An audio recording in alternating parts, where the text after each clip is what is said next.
Photoshop just updated and created this new sky replacement tool. You go into Edit, Sky Replacement, and it already has a bunch of preloaded images for you to use.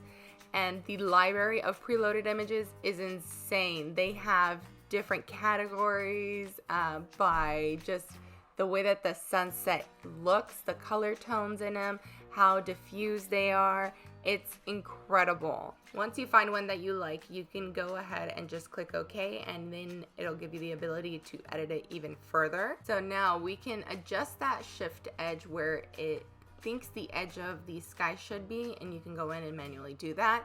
How much you want the edge to fade, meaning the opacity on the edge, and then the brightness of the overall sky overlay, which is so incredible. If you guys remember back in like 2016, I had a tutorial and it took me a while to like post, but everything here is so easy. It's all there for you. The tones are there, the shift edge is there, and it's an incredible new update that is going to save so much time and so much headaches. so many headaches. Well, I hope you guys learned something new, and I will talk to you guys soon. Bye!